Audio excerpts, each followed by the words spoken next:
Okay, we continue with complex numbers. I think I abandoned this playlist for almost 1 or 2 years now, I think. So I did 7 videos and I was hoping to continue one day, and finally the time has come. So I continue with this eighth video in the playlist, and it talks about locus of complex numbers. Locus of complex numbers. First of all, let's talk about locus, right? What is a locus? It is the set of all complex numbers Z that satisfy a given condition. So that is the locus. So, I mean, we have the same kind of thing when we talk about um, coordinate geometry, right? For instance, we say that a circle is the locus of all points that are always equidistant from a fixed point. Like you have a fixed point. Imagine you have a fixed point and you tie a goat to it, and the rope with which you tie the goat is like say 5 meters.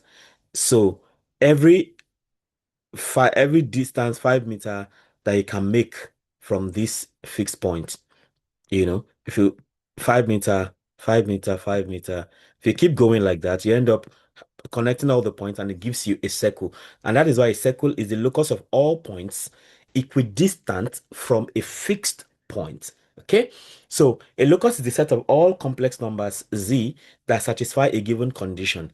So let z be x plus iy, where x is the real number part of z and y is the imaginary part of z. So each complex number corresponds to a point x comma y. So to represent a complex number, you need a pair of points x comma y, where x is the real part and y is the imaginary part in the plane. Therefore, we can say that a locus represents a curve or region in the Argand diagram. So you understand more about that as we move on. So for instance, we have key expressions like this. The absolute value of z itself, right? That tells you something about the modulus of x plus y. So, when we say the absolute value, the absolute value of z, that's like the absolute value of x plus iy. And from previous videos, we know that's the square root of x squared plus y squared. And that gives maybe r or something like that. And that's a distance from the origin, right? So we have absolute value of z is distance from the origin. Then absolute value of z minus z naught is now distance from point z naught, like that. Then we have argument z now, which is angle from positive real axis. So just like what we have here. So this, if you try to do this on the Argand diagram, this is x-axis, which represent the real part. This is y-axis, which represent the imaginary part. This is the origin. So if you have a particular point x here, and you have this particular point y, so this is what we have, right? So this distance now is the is this modulus of z that we talk about, and then this angle here theta is the argument, right? That's the argument. The angle, that line makes to the x-axis, like that. Okay, then absolute value of z minus z naught is distance from point z naught. So if you are not starting from the origin now, okay, so in this case for z, right, z is starting from the origin. But what if it's not starting from the origin? That's what this other idea is about. So you have this now, and then you now have this point z naught instead of the origin. Okay, and then you have this line going that way from there. Of course, you have your usual so of course this one has its own coordinates now. So let's say this is x1 and this is y1. X1, y1, and then you of course you can also trace this one down too.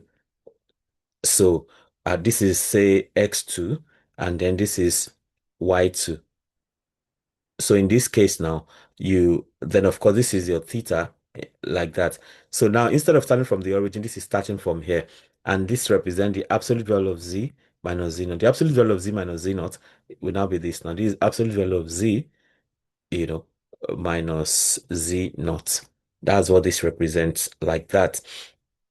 So, of course, argument z is angle from positive real axis, like I've shown already. So for z naught, that for z that for only argue the absolute value of z this, but for z minus z naught, it's this theta you have around here. Okay, so this allows us to interpret algebraic conditions geometrically, just like I've tried to explain there. So let's look at some standard loci. Loci is a plural of locus, right? So let's start with the first three. So for a circle, the absolute value of z minus z naught is equal to r. So the circle is centered at z naught with radius r. That's what we have there. And then you have the straight line. So straight line. So for the straight line, here we have okay. So for the straight line, the real number part of z is a, which is vertical line, and the imaginary number part of z is b, which is the horizontal line. Then we talk about the perpendicular bisector. That's absolute value of z minus z1 equals absolute value of z minus z2. So, and that talks about the set of points equidistant from two fixed points.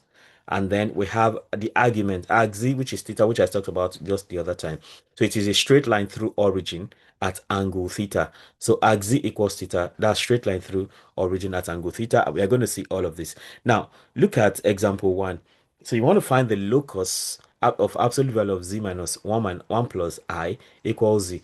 So definitely this is some kind of z naught now, where x is 1 and y is also 1. The real part is 1, the imaginary part is also 1, and then the radius of that is 2. So if you let z be x plus iy as usual, then we have that this is absolute value of z minus 1 plus I, right? And if you take the absolute value of that now, so that means you have okay. Well, I mean, to actually explain that properly, we have absolute value of z minus iy equals 2, right? Absolute value of z minus iy, absolute value of z minus 1 plus I, right, is equal to 2. Okay. Let me be sure that's what it is. Yeah, correct. So what happens here? We know that z itself is x plus iy. That's what this z will be, minus 1 plus I. Absolute value is 2. So if we tidy all of this up, we have x plus iy minus 1 minus I equals 2. So then you have, if you put it together, if you put the real part together, that's x and minus 1. So you have x minus 1. If you put the imaginary part together, that's plus I into y minus 1. So equals 2. So absolute value of this now will be square root of x minus 1 all squared plus y minus 1 all squared. And that is equal to 2. Okay, so in that case, we have x minus 1 squared plus y minus 1 squared equals 2 squared. If you square both sides, if you square both sides, that's what you have. So you have x minus 1 plus x minus 1 squared plus y minus 1 squared equals 4. So it means that you have, so so you can say this is a circle. So this is circle whose origin, the origin is 1 comma 1. That's this 1 1 here. And then the radius is 2. 2 being this is r squared, so that the radius is 2. That's what that actually does represent, like that. So this is a circle with center 1 comma 1 and radius 2, like we have up there. So we can of course try to do the plotting for this by writing this code now. So x is 1 plus 2 cos theta, y is 1 plus 2 sine theta. That's what all of that represents. And then we can have we can do the plotting and we get something like this. So as you can see, the center is 1 comma 1, this particular point, and then the radius is 2 in every direction you might consider. Okay, so for example 2 now, you want to find the locus, absolute value of z minus 1 equals absolute value of z plus 1. If you let z to be x plus iy, so absolute value of z minus 1. So you may want to square it to remove the absolute value, right? So if you square this now, you have x minus 1 squared plus y squared. I mean, of course, you already know this x here is x plus iy. So you have x plus iy. So if you put it together, that'll be x minus 1 plus iy all squared. So that's x minus 1 squared plus y squared. Therefore, this time to be x plus 1 squared plus y squared. So that You then equate both.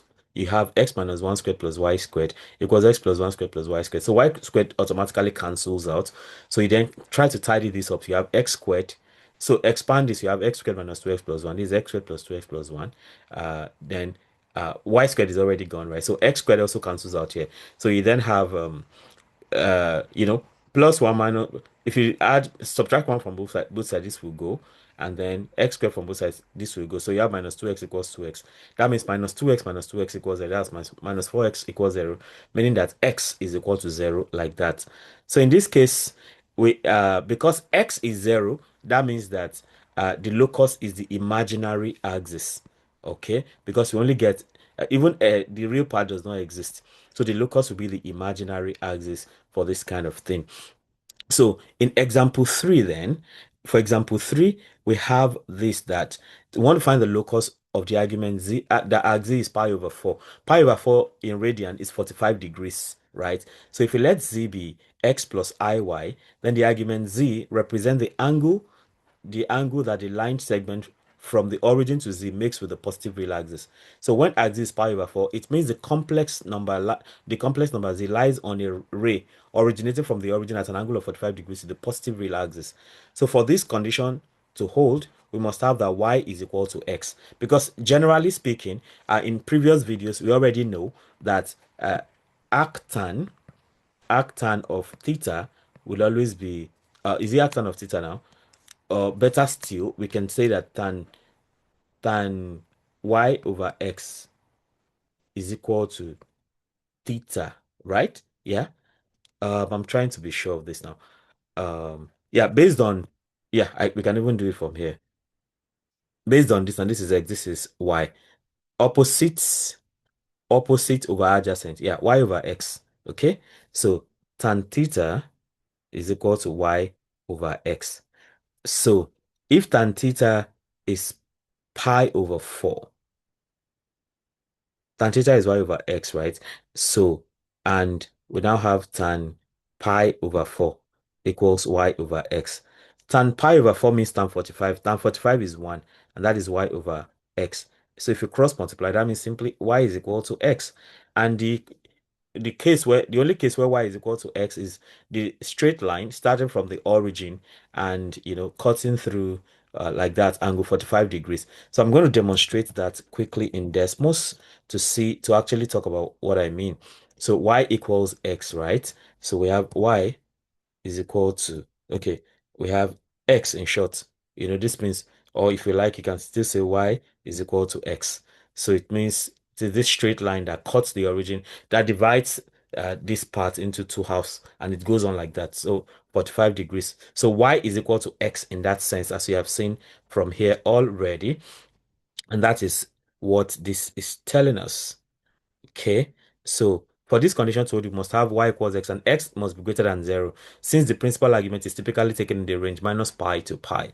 Thus, y is equal to x for positive x greater than 0. So it means we are only taking the positive part of this. We are only concerned about this whole part. So you can just come here and, impose the extra condition that x must be greater than 0. Okay, so that we are dealing with only this part now. Okay, so this is a ray half line starting from the origin at 45 degrees to the positive real axis. That's exactly what this line represents, like that. Okay, so we can, do some coding and get the same thing out of this place. So you want to check the code out if you're interested in that, like that. So we have that. Then example 4 now. Example 4 says to find the locus absolute value of z less than or equal to 3. So this represents all points whose distance from the origin is at most 3. So, I mean, if you come over here and try to work that out, you have, absolute value of x, absolute value of z, absolute value of z is less than or equal to 3, right? So that means we have, what's that now? Yeah, absolute value of z is less than or equal to 3. So that means you have absolute value of x plus iy less than or equal to 3. So in that case, if you take absolute value of this, that's a square root of x squared plus y squared, less than or equal to 3. That means you have if you square both sides, that means you have x squared plus y squared less than or equal to 3. So in this case, of course, this is the equation of a square already. So that means this is of a circle, I mean, not square, circle. So this is circle. The origin is 0, 0, okay? 0, 0. Because if the origin was not 0, 0, we would have had like maybe x minus or plus or minus something, say 1 squared, but here it is just x squared and y squared. So the origin is 0, but the radius is always less than or equal to 3. Okay, so the maximum is 3 in this case. So if we had to do this now, so we have you define your x and your y, the mesh grid, x squared plus y squared, and then z is always less than or equal to 3, which being the expression itself, and that's what we get here. So in this place now we have the radius is between 0.5 to uh okay, this is where we have this is the circle in short. That's the circle we are describing, whose radius is always less than or equal to 3, like that. This is it right here. Then in summary of loci now, the absolute value of z equals r is a circle whose center is at the origin. Then z minus z naught is equal to r is simply a circle, but the center is at z naught, not at the origin, just like I described the other time. Then absolute value of z minus z1 equals absolute value of z minus z2. That's a perpendicular bisector. Then the real number z equals that's a vertical line. The real part of z equals that's a vertical line. The imaginary part of z, which is b, that's a horizontal line. This is x and this is y. Then the argument of z equals to that's a ray from the origin. Then the absolute value of z less than or equal to r, that's a disk showing a region like that. So what is the strategy for solving problems talking about locus of complex numbers? First of all, let z be x plus iy, then convert modulus or argument into algebraic form, just like what I've been doing. Simplify the equation, identify the geometric shape, then sketch if needed. You want to sketch if necessary. Then we have practice problems. So I'm just going to flash them into halves and then I'll solve two of them. So solve and write Python code for each of the following. All right. So then we have 11 to 20 like that. So I have chosen to solve I'll solve two of them. I'll solve 3 and 19. So this is question 3 here. So the absolute value of z minus 2 plus 3i is less than or equal to 5. So we have that. Then we have 19, which is absolute value of z minus 1 squared. This now, absolute value of z minus 1 all squared plus absolute value of z plus 1 all squared equals 10. So we want to solve all that. So let's go for question 3. Go to the worksheet. So I start with problem 3. Problem 3, we want to find the locus. Find the locus for absolute value of z minus 2 plus 3i equals absolute value of that is equal to 5. So that's what we want to find, right? So what do? We have absolute value of z minus 2 plus 3i, you know, uh, is equal to 5. So what do? If we let z be equal to x plus iy, then that means we have absolute value of x plus iy minus 2 plus 3i. Absolute value is 5. And then we have x plus iy minus 2 minus 3i is equal to 5. So we can collect the real part and imaginary part. So for the real part, you have x minus 2 plus the imaginary part, you have I as y minus 3, and that is equal to 5. So because of the absolute value here simply means we have express this x minus 2 all squared plus y minus 3 all squared equals 5. So if that is the case, then we can square both sides. So we have x minus 2 squared plus y minus 3 squared equals 5 squared. Now, this is a convenient way to leave the equation of a circle, right? So this is clearly the equation of a circle. So that's a circle whose origin, of course, is at 2, 3. That's origin is at 2 comma 3. And then the radius is equal to 5. Because generally speaking, the area of a circle, uh, the equation of a circle is written as x minus h, all right, plus x minus h squared plus, or if you like, x minus a squared plus y minus b squared equals r squared. So this is ab and this is r basically. So that's problem 3 now. Then we go for problem 19. So problem 19 says to find the locus. So problem 19 to find the locus, absolute value of z minus 1 all squared, absolute value of z minus 1 all squared plus absolute value of z plus 1 all squared equals 10. So of course we know what we do already. This is basically absolute value of z minus 1 all squared, right? This means we have, of course, for z equals x plus iy. This is always useful. We have absolute value of x plus iy all squared. Okay, minus 1. X plus iy minus 1 all squared plus x plus iy plus 1 all squared equals 10. So what do? We collect like terms. So this is x minus 1 plus iy all squared plus then here we have plus x plus 1 plus iy all squared, and all of that is equal to 10. So if you expand this now, if you do all this, we have okay, maybe we can leave it as square, right? Yeah, yeah, it's even fine. So we have square roots for inside now. The square root is you have x minus 1 squared plus y squared all squared plus square root of x plus 1 squared plus y squared. This deals with the absolute value already. Then the square is there already. So we have 10. So we can, of course, square cancel square roots usually. So square will cancel square roots as usual. Then square cancel square root. So we have x minus 1 squared plus y squared. All right. Plus, okay, I think I've done something here. This is, okay, x minus y, x plus 1. Okay, I think we're good.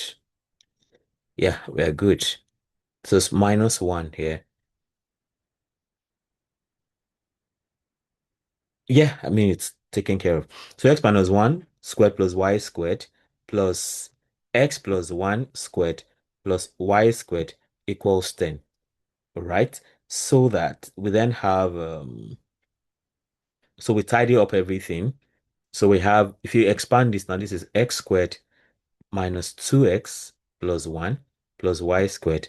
And for this side, this is x squared, this one now, x squared plus 2x plus 1 plus y squared equals 10. So, what do? 2x cancels 2x. We can see that clearly.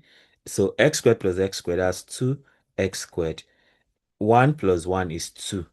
But let's leave that alone first. Y squared plus y squared is 2y squared. 1 plus 1 is 2, and that is equal to 10. We can divide through by 10. So, we have x squared plus y squared plus 1 equals 10. So, that means we have equals 10, right?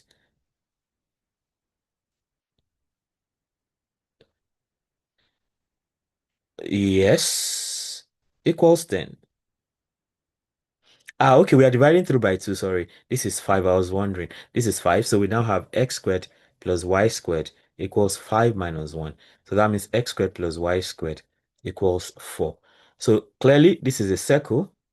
So as usual, this is a circle because there's no x minus y, x minus a, y minus a. So this is a circle at the origin with the circle with circle whose center is at the origin 0, 0.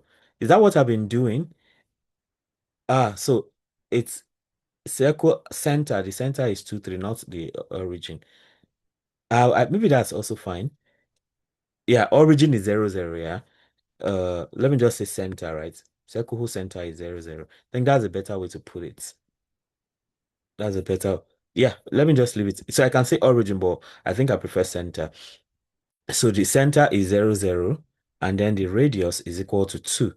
The radius is equal to 2, being the square root of, because we can write this as x squared plus y squared equals 2 squared. All right, on that note, we are done with this, but let me quickly flash the questions again. You want to try your hands on them to be sure you really get the gist. So it's okay, I didn't bother writing Python code. I think Python code may not even be necessary for this because they are straightforward. Solve or find the loci, find find the loci for the following. Yeah, so we have that. So you have again question 1 to 10, try your hands on them. You have 11 to 20, try your hands on them. Let me know how helpful this is for you, and if there's something else you'd like me to try out, feel very free to let me know. If you have subscribed if you have subscribed to this channel already, I thank you very much for doing that. But if you haven't subscribed, why not go ahead right now and subscribe, hit the notification, and of course hit the notification bell so you can always get alerted each time a new video is released. Having done that, you can also become a member of the channel by clicking on join. That gives you some special privileges like getting to see some videos first or getting to see some videos exclusively. Then you can also request for PDF copies of my notes.